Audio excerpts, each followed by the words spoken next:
Welcome inside episode 685 of the Locked On Senators podcast.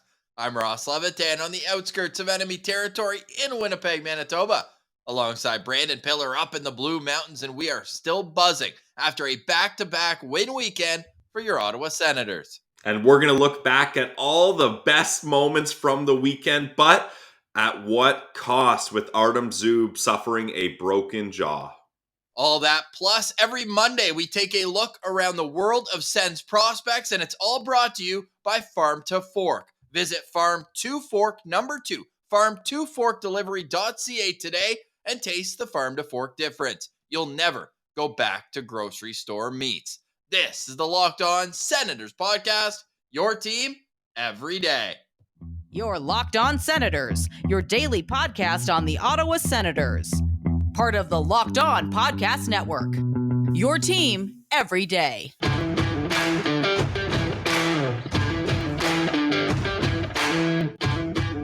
I'm Jake Sanderson, and you're listening to Locked On Senators podcast. I'm Tim Stützle, and you're listening to the Locked On Senators podcast. Thank you for making Locked On Senators your first listen on this Monday, December 5th. The show is free and available on all platforms, including on YouTube, where the best way you can help the show grow is to subscribe to the Locked On Senators channel, where we are inching ever so close to 5,000. Be a friend, tell a friend, leave a comment below as well. What was your favorite moment from a weekend with plenty to choose from? Pilsy, we missed you in the postcast on Saturday. I don't know how many DMs you got. I solicited anyone in the postcast to go let them know that you were giving refunds on the Brady Tkachuk over 3.5 shots.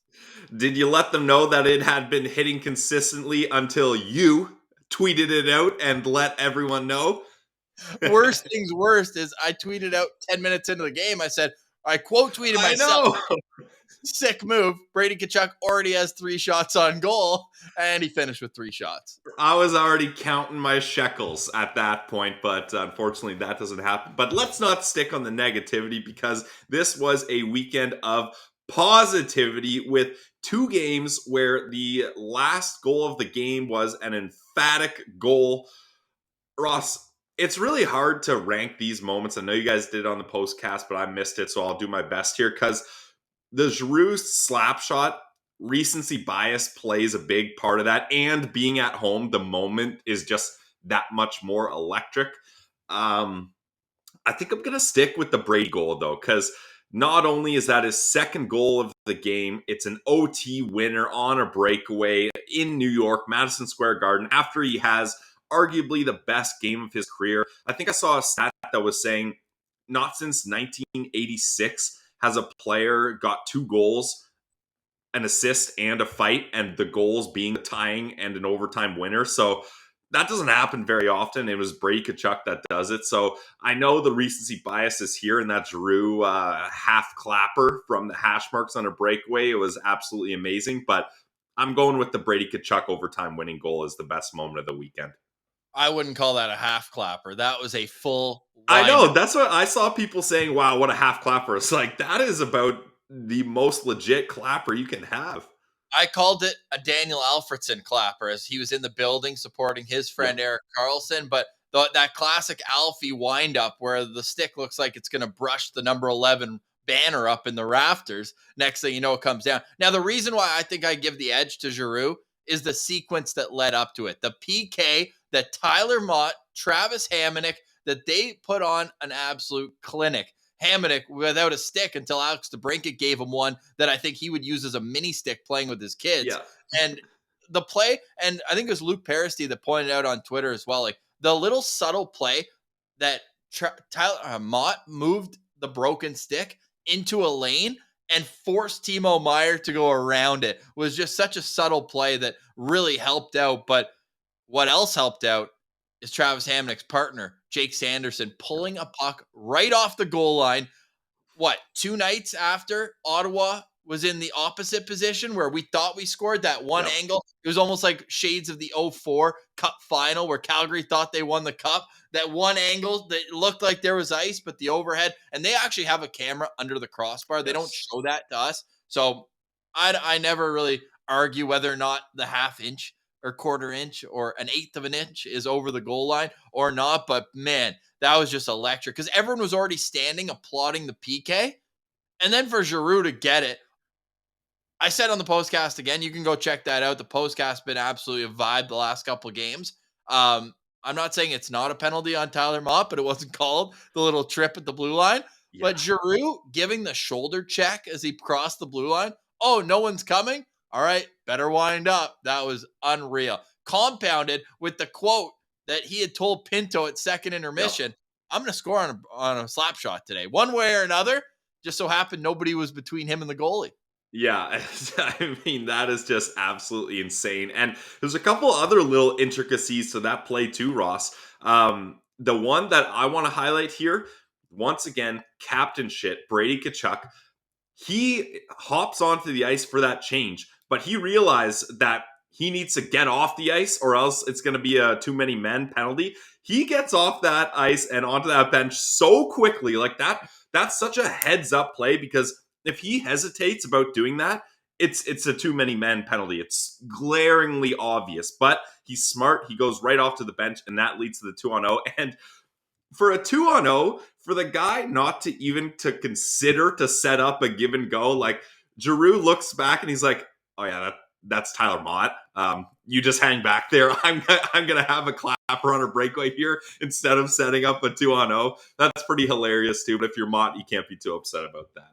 So you're taking Brady Tkachuk OT game winner at number 1 Yeah. and Claude Giroux slap shot. Is that number 2, or is it the Brady Tkachuk tying goal where Chabot puts it on net?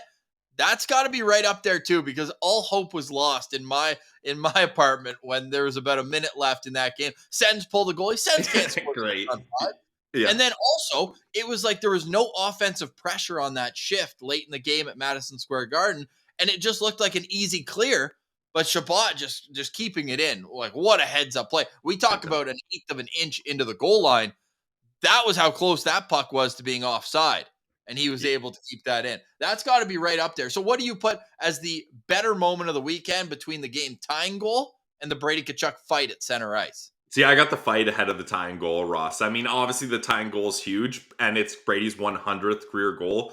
Not a big deal. But to Madison Square Garden, captain versus captain, center ice, and then after the fight, glaring at your own team's bench, being like, "Let's go!" Like, I'm not doing this for fun. I'm not going up against a big guy like Jacob Trouba just for shits and gigs here. Like, this is a massive moment. I'm trying to get our team in here. I'm dragging you guys into this battle with me.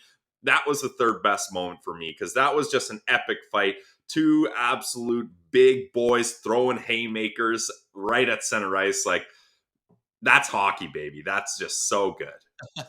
It was amazing. So the Senators, we should put a bow on the weekend as well by saying the Ottawa Senators come back to beat the New York Rangers in Madison Square Garden to get back in the win column. And that one loss on Wednesday to the Rangers really threw a wrench in what otherwise was a very successful stretch of 5 games. Are we crediting Brady Tkachuk's fight against Ryan Strome standing up for Jake Sanderson as a TSN turning point of the season? I don't know about season, because they are still down very bad. Let me remind you, not to be the party pooper on this this positivity here, but it helps. I mean, that's a captain knowing when to step up and when to change things, and that's what Brady Tkachuk does. 100%. So the Ottawa Senators come back to beat the New York Rangers on the road 3-2 in overtime, and then come home to play the San Jose Sharks and win 5-2 emphatically, despite giving up the first goal in that game and then falling behind again as Tomas Hertl had 2 goals in the first period. It was 2-1 San Jose after the first, and all Senators from there. 4 unanswered goals. Claude Giroux had 2. Tim Stützle gets his 10th of the season, and Thomas Chabot has his 4th of the season. How about Thomas Chabot quietly? Is it quiet?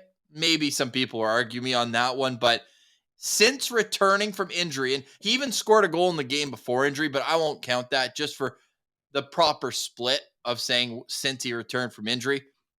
5 games, 6 points, plus 4, averaging 27 16, which you and I have been on record as saying we don't want to see him playing north of 25 minutes all that often. But man, he credit where it's due. We were hard on him early in the year. Yep. This guy's being paid like a number one defenseman. He's shown flashes of being that number one defenseman. He's among the elite of the elite since returning from injury among the entire National Hockey League.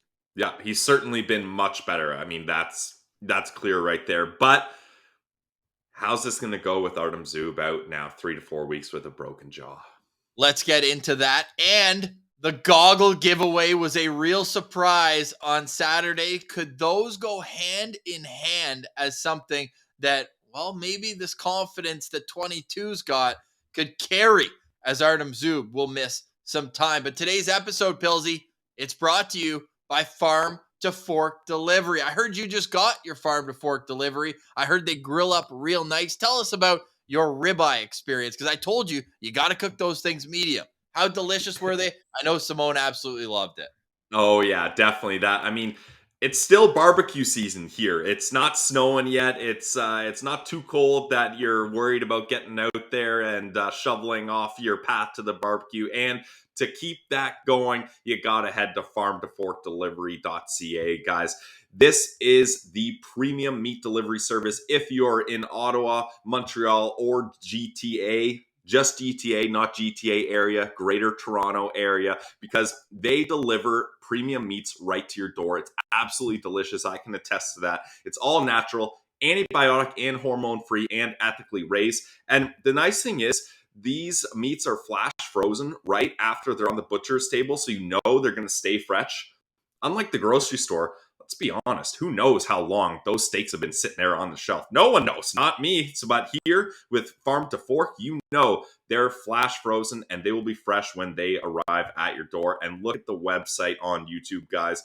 Those boneless, skinless chicken thighs look amazing. They have wild caught haddock fillets, the filet mignons. Get a barbecue bundle. There's so many sales going on at Farm to Fork right now. And the best thing is, a couple clicks away and they're going to deliver it to your door. Don't worry about getting out on the road. It's coming to you nice and easy. So go to farmtoforkdelivery.ca and you can find all these delicious meats. And you know we're going to hook you up. Just because Zub's out with a broken jaw doesn't mean this promo code isn't still going. It's Zub15, ZUB15, and you're going to get 15% off your next order. Guys, you got to check it out. Taste the Farm to Fork difference. You will never go back to grocery store meats.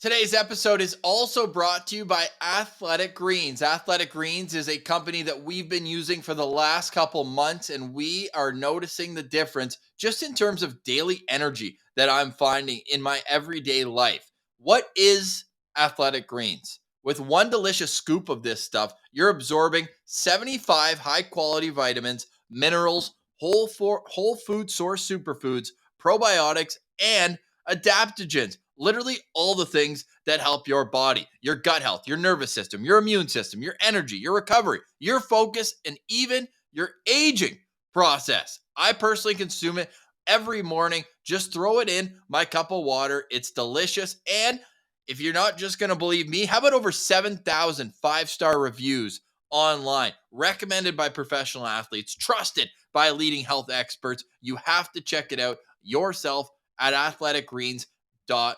And here's the beauty about athleticgreens.com. Right now, it's time to reclaim your health and arm your immune system with convenient daily nutrition, especially as we are into flu and cold season. There's just one scoop needed in your cup of water every day. Get it out of the way in the morning. It also tastes great too. So you're all good. No need for a million different pills, supplements, vitamins. I'm doing this, that, and the other thing. No. You're having Athletic Greens. It's that easy. Crush your Athletic Greens in the morning. And to make it easy, Athletic Greens is going to give you a free, yes, Free, free 1-year supply of immune-supporting vitamin D and 5 free travel packs with your first purchase. All you have to do is visit athleticgreens.com/NHL Network. Again, that's athleticgreens.com/NHL Network and take ownership of your health and pick up the ultimate daily nutritional insurance. Check them out at athleticgreens.com/NHL network.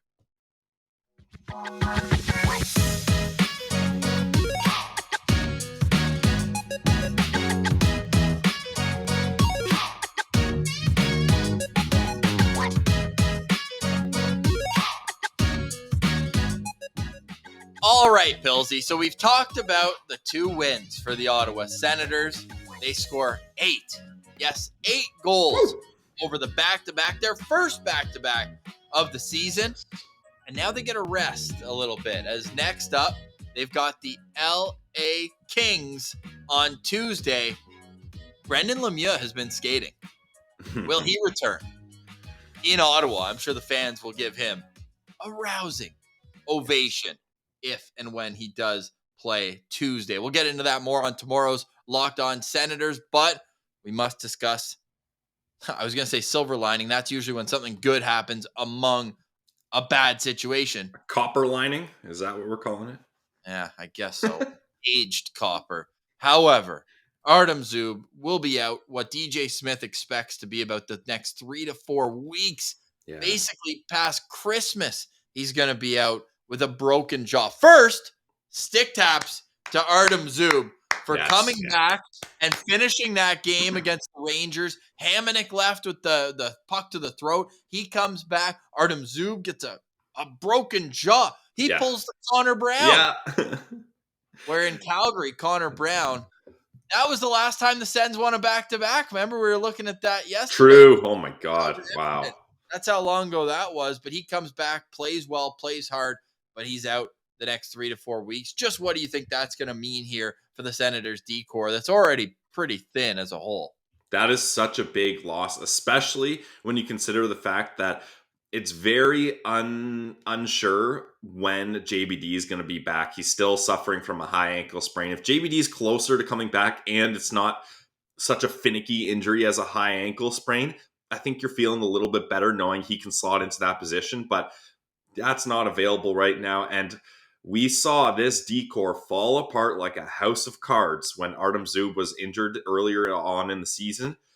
Let's just hope that doesn't happen again, because this team is finally building some momentum. And if that's what causes this to all crumble, oh man, if we can't, we finally are getting some positive impact here. We're feeling good, some big wins, and at what cost though? Because Artem Zub is a big part of this team, even if he hasn't exactly been playing up to kind of top pair defenseman caliber. Still, when he's gone, that right side looks very, very different. It certainly does. And when you look at how the Ottawa Senators have played with both Chabot and Zub in the lineup, I want to say there's something like 8-4 on the season. It's definitely a positive record. Yeah. And then I believe they're 2-10-1 without him. I could be off by a number or two, but overall, clearly this impacts everything because it pushes everyone back up. Now, it's not the worst of days when they were without both of them, but now you're looking at a situation where Nikita Zaitsev comes up, and I thought he was a calming presence, which I don't think I've ever said. I thought he was calm. There was a couple plays where I'm looking at it, and he's holding on to the puck. He's scanning for options, and in the past, he'd just throw it up the boards and just ices it. Yeah.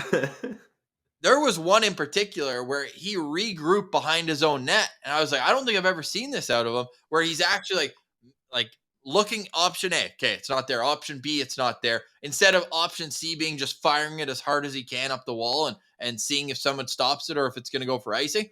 No, he pivoted, came back, calmed everything down. Team gets a line change. He comes back. That was Nikita Zaitsev's best game as an Ottawa Senator. There's no question about it. Now, I still thought it was humor that he got the goggles. Cam Talbot, a veteran, knows exactly what he's doing. The goggles, player of the game. Claude Giroux was that dude on Saturday. There's no question in my mind. 2 goals and assist. He was the man behind the comeback. He scored the goal. And now Matt Benning might have been the worst pizza I've ever seen right up the middle on Giroux's first goal. But I think that the team obviously knows what Zaitsev's been through over the last little while. Like, we've obviously gotten our shots in. I think more so at the organization for continually putting him in a position that he's just not comfortable in, top pair defenseman. He's back on that top pair. Now, I almost see it as more so they don't want to break up the other two pairs, just plug them in. But where are you at with Zaitsev moving forward as what looks to be a top 4 defenseman again on this team over the next month? Obviously, I don't love it. It's not ideal. But hey, I'm going to give some positivity towards number 22 here because, look, I mentioned it. When he got sent down to Belleville and clears waivers, that's probably the lowest point of his career. Like, that is hard to deal with, especially when you have a Sens fan base, which we were a part of it, that were very, very critical of him and were making it known online. And that's hard for a person to go through. So he's down in the dumps, and things don't exactly get better in Belleville for him, Ross. We noted that he didn't shine in Belleville or anything like that. But sometimes you just need a little space. You need a change. You need something to have you stop and look in the mirror and be like, okay, I need to improve. I need to work on things. Like you mentioned, I need to be a guy that's scanning for better options rather than just firing the puck up the ice. There's small things that I need to start working on to start getting better. And he comes back up to the NHL. He plays, like you mentioned, arguably some of his best hockey, which low bar, but hey, we're looking for improvement here, and that's improvement. And the team recognizes this is a veteran guy. He's been a part of this decor for a long time. He's down in the dumps. Let's give him a little boost here, even though obviously Claude Giroux was the most dominant player in that game. You got to know when to give guys a boost on your team, and that's what the Ottawa Senators are doing. So I love that move. Like, sure, I think if I was on the postcast with you guys, I would have been like, what is going on here? Zaitsev with the goggles too. But it's a smart move.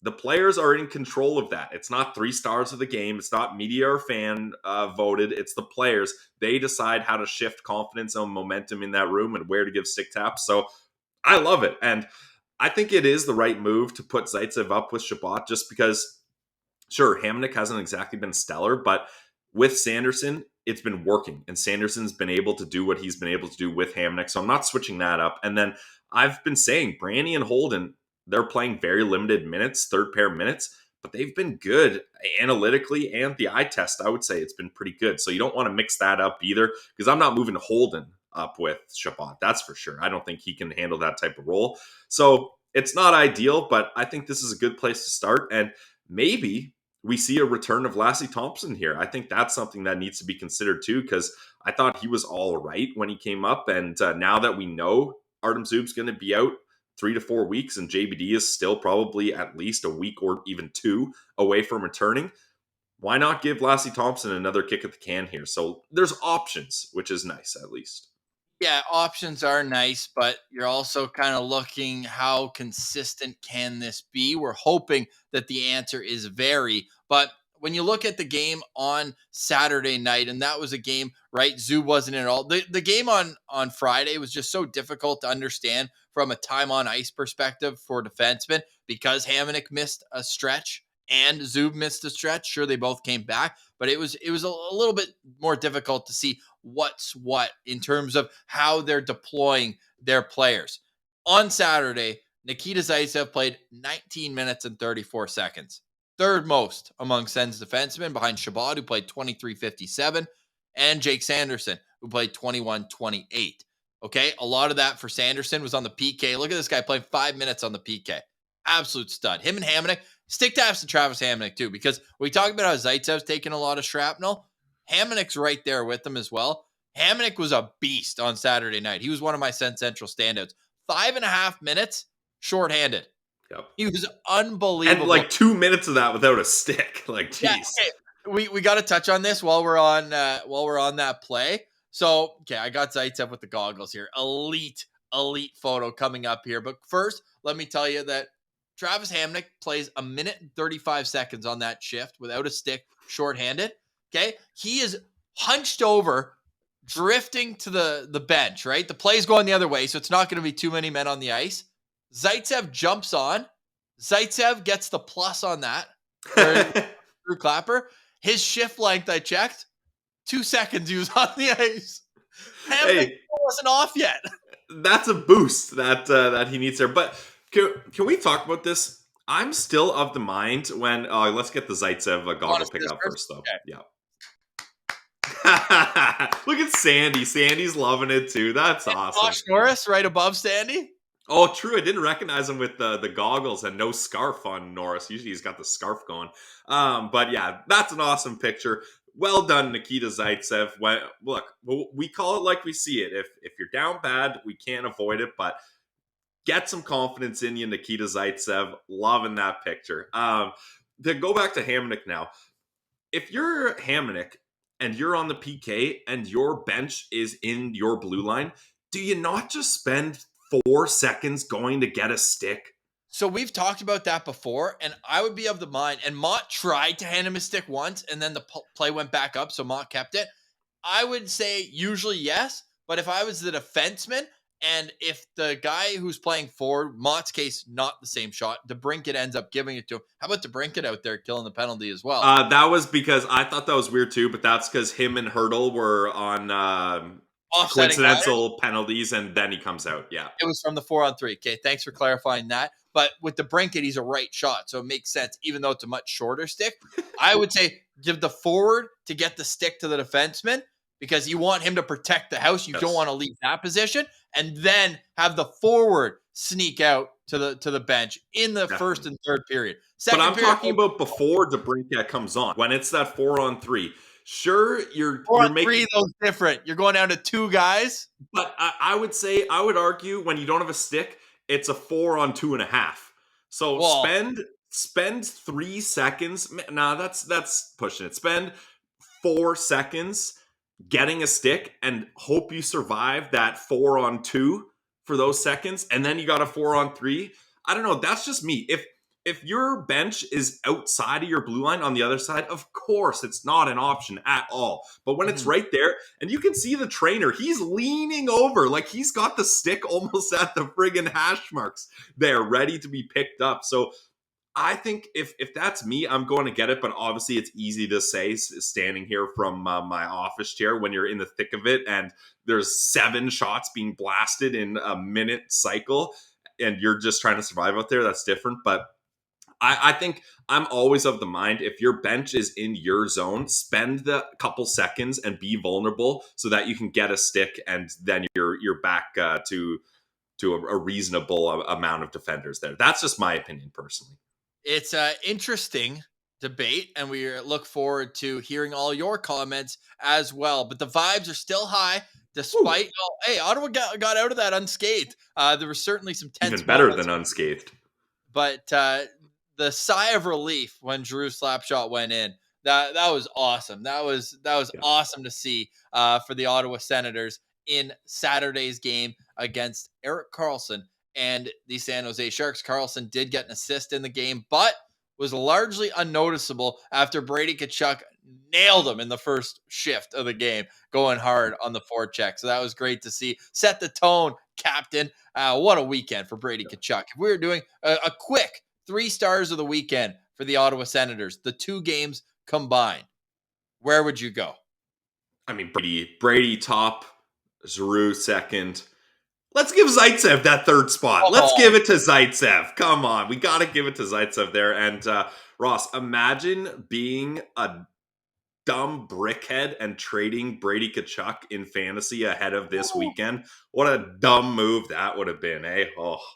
Yeah, that would be pretty silly. Okay, you can give it to Zaitsev. Oh, look, I'm going to respect the play, but I'm going with Tim Stützle as my 3rd star. Yeah, that's 2 fair. goals and assists. This guy was unreal all weekend long, going up against some pretty solid centermen in Mika Zibanejad and Tomas Hertl, and he was up to the challenge. I loved what I saw from Timmy this weekend as he continues to impress. So I'll give it to Timmy. You give it to Z. A little stick. One more stat on Zaitsev. That's got to feel good for him to not see those stats posted by certain podcasts about the Sens record with him in the lineup, not seeing that 0 in the win column. So congrats to Zaitsev on scratching out that 0 and putting a 2 there. Sens are 2-0 in their last 2 games with Nikita Zaitsev there you go. in the lineup. That Love it.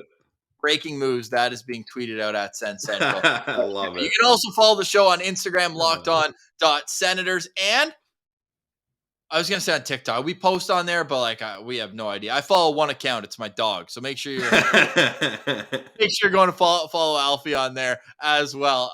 Okay, so as we do every week, we take a look at the world of Sens prospects. But first, Pilsy, another sponsor. Come on, man.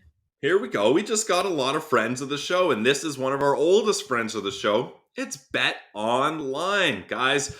If you're on the Ottawa Senators train, I feel like, Ross, this was a great weekend to be live betting the Sens. We haven't said that in a while, but you can cash in nicely if you live bet at the right time, and that's where a plugged-in fan knows when to make their move. And if you're going to make any moves in the sports gambling world, you got to go to the trusted online sportsbook of the Locked On Podcast Network. It's our friends over at Bet Online. And it's not just hockey, guys. I hit big on football. Go Bengals. They had a huge win up against the Chiefs. Patrick Mahomes, who day more like. The Bengals get the win. And you can also bet on basketball. The World Cup's still going on, even though Canada's out of it. And you can bet on golf, boxing, UFC. There's so much you can get in on the action. There are prop bets, over, unders, so many fun things. You got to head to betonline.net. Go to the website today or use your mobile device to learn more about the trends and action. Guys, it's betonline.net where the game starts.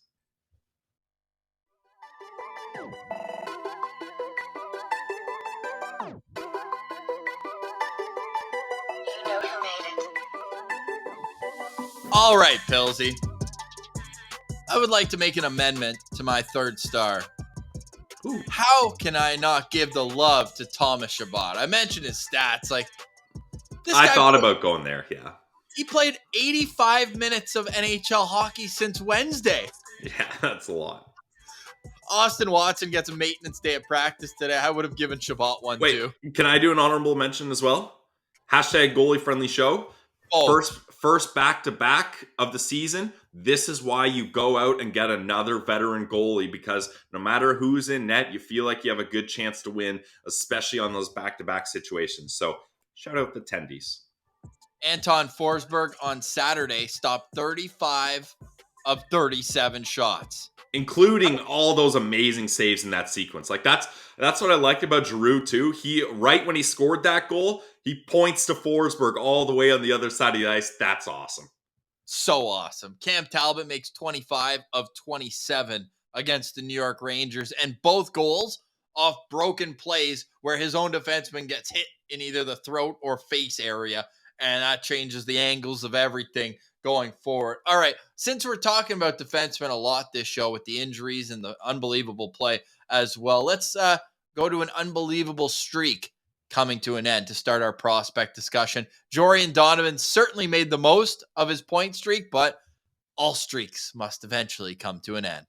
Yes, unfortunately, but this is one hell of a streak. And guys, I need to remind you, I know everyone already knows this, but Jordan Donovan is a defenseman.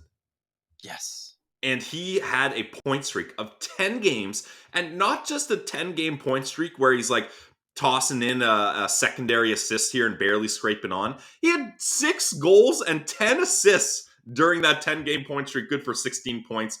Shout out Jordan Donovan to all the loser energy people that love to dunk on the Sens drafting, being like, oh wow, the Sens drafted Sean Donovan's kid. What a smart move. What a waste of a pick. No, get that garbage out of here. The Sens said it. They don't care. His last name could have been Levitan, and they would have drafted that guy in that position. They don't care at all who his dad is or what that. Well, I mean, maybe they care a little, but that was not the deciding factor about that, because the Sens do love legacy players, guys whose dads played in the NHL, as we can go down the list of times they've done that. So that's just a smart pick by Trent Mann. Jordan Donovan lighting it up. I don't think it's going to be good enough to get a spot on Team Canada as an 18-year-old, but we should mention later on today, on Monday, December 5th, Team Canada and Team USA will announce their preliminary rosters, which for the Team Sweden, Team Finland, those other European nations, their rosters are just going to be named, and that's who's going to the tournament. For Canada and the US, they have a selection camp, all those names. So not the players who are going to represent them in Halifax later on at Christmas, but there's a good chance that we see some Senators prospects there, including Zach Ostapchuk from the WHL's Vancouver Giants. I say WHL because the head coach this year for Team Canada at the World Juniors is the head coach for Everett, who play Vancouver in the same division in the WHL.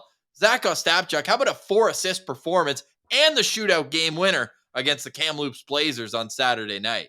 Can I get a captain shit reference right there? Yep. I mean, oh my God, that is incredible. And Zach Ostapchuk, he's been having a hell of a season. Like, you look at his season so far, 21 games, 29 points. He's projected to get 30 goals, 56 assists in 62 games. So Zach Ostapchuk, I am fairly certain we will see him in a Team Canada jersey come Christmas time. Just one of those Swiss Army knife players, right? He can play fourth line wing. He can play third line center. He can probably even fill in your top six. I know Canada's loaded with talent, so he probably won't get that many opportunities there, but he can in a pinch. Meanwhile, with the United States, Tyler Clevin has aged out, so he will not be available for Team USA. Tyler Boucher, however, is. He has now served his suspension, and let's remind everyone that he's coming off a Gordie Howe hat trick in his last game, a goal, assist, a fight, 3 shots on goal. He's got 14 points in 15 OHL games this season, putting a ton of pucks on net too. Just in his last 3 games, this guy's got 14 shots on goal. So I think that we could see him in an energy role. I just worry that the Team USA, we already know they've got an affinity for the college players, and he's a guy who left college specifically and went to the CHL. But also, if you haven't been watching the actual plays that have caused the 2 suspensions, you could be like, oh, is he going to be a discipline issue? Is he going to be a guy who's going to really cost us rather than help us? You look at those, and that's just OHL. But again, international hockey, they're even more stringent about that. So I'm curious, but hopeful that his stats will show for himself that this guy can help Team USA at the World Juniors. Yeah, I would say he has a bit of a farther shot chance than Ostapchuk, just because Ostapchuk has that familiarity and he already showed he could do that. Gold medalist.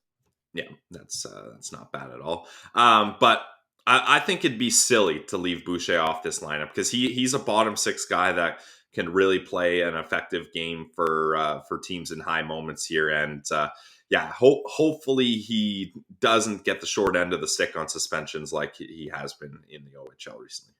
You and I are going to be cheering on Wednesday when Team Sweden's World Junior roster is announced, hoping that Oscar Pettersson will be on that list. His Rogla team suffered a 6-2 loss to HV71 on Saturday. No points, but he did again set a new ice time high, playing nearly 13 minutes. So in this most recent call-up, he went from 8 minutes to 9 minutes to 10:30 to 11 to 13. That's in the right direction. Love to see it. And how about 6 consecutive games in the SHL? We know Rogla's dealing with a few injuries, but he's making himself a very solid contributor to that team, and that's a solid team in the SHL as well. So I asked Corey Pronman this morning, I said, what are the chances that we get to see Oscar Pettersson on Team Sweden? And he says, he said, quote, he has a chance. He was a top 6 guy for them in November. I mean, anyone who listens to Locked On Senators already knew that.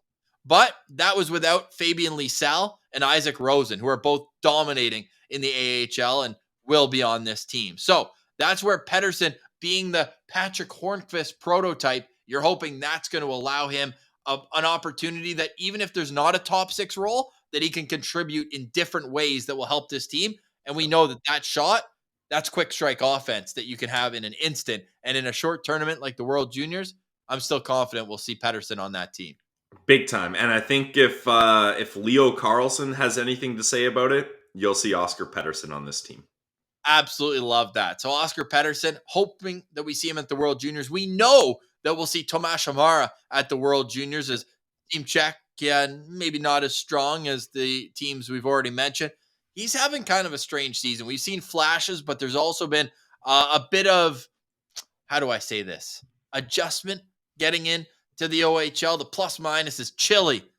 Minus 15 in 21 games as a defenseman. This was a Kitchener Rangers team that going into the year had all types of expectations, and they've fallen short so far. Now, does it hurt that their goaltenders, all 3 of them, are under 900 save percentage? Their starters rocking an 887? Sure, that doesn't help. Their guy who's played 5 games is rocking an 849, Pilsy. I'm sure that, you're 10 years older than these guys, but if you played in the OHL today, you might have an 849 save percentage. No, I would not. I'm a house league all-star goalie that hasn't played in over a decade, so I'm not too confident there. And the OHL goaltending stats are weird, right? Like, there's so many goals being scored in this league that you got to take it with a grain of salt. But part of me is sad that Hamara's team is struggling, but as the Guelph Storm fan I am, it's nice to see the Rangers having a tough time. Yeah. Sicko, a team that both of us cheer for, the Belleville Senators. Tough weekend for them. You talked about it, and you can mention again, like, you go to their website and it's just signed ATO, signed ATO, signed ATO. They are dealing with so many injuries that these amateur tryouts are now some of their most productive players right now are those amateur tryouts. Yeah, and I know it's the Mindsies and the AHL, but having 3 games, Friday, Saturday, Sunday games, like, that is tough to deal with for any team, especially a team that's dealing with the amount of injuries that the Belleville Senators have. And you mentioned new guys on the team, Ross. We must give a shout out, and I'm so sorry, I'm probably going to butcher his name, but Jared Lukosevicius.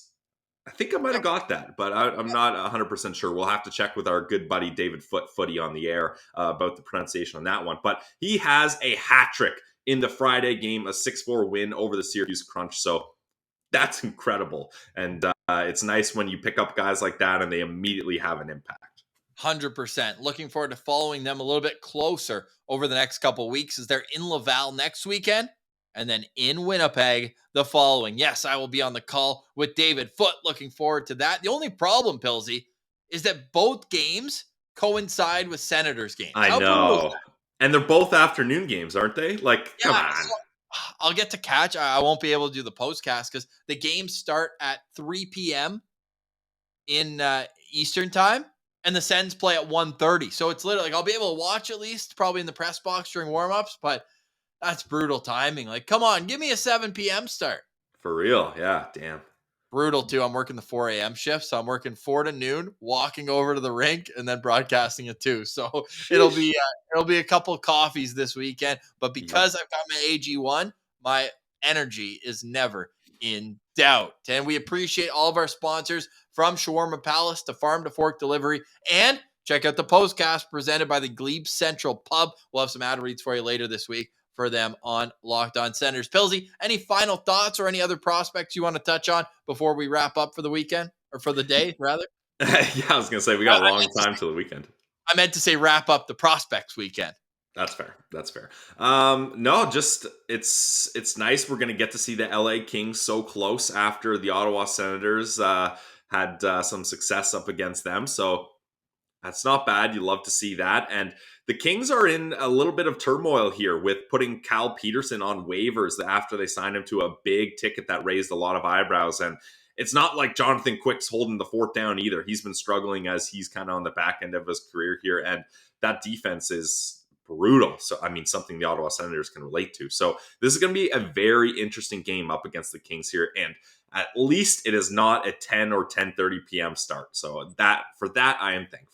No 10 p.m. starts until March 5th in Seattle. Wait, Pilsy, March 5th. We're going to be in Cabo March 5th. So we'll be on the right time zone there. We'll be on the right time zone. That's how you beat the Pacific time starts. Just go there. Yep. Smart. That's awesome. Let's end off today's show with a little reality check, though. The Ottawa Senators are still a ways away from getting back into the season. They currently only 8 points out of a wild card spot, Ross. Yeah, only 3 points out of last place. So certainly the hill is still steep, but the Senators have won 2 in a row and are 5-5-0 in their last 10 games. Of course, 4-1 in their last 5. So the vibes are going in the right direction. The victories are starting to match the production in terms of your expected goals, your Corsi. This team has been putting up better play than the results show. Could the tide be turning? We'll get into that more tomorrow and beyond, as it's going to be a game day for the Ottawa Senators against a team they've already beaten once this season. But for today, we say goodbye. For Brandon Piller, I'm Ross Levitan, and this has been the Locked On Senators podcast, your team every day.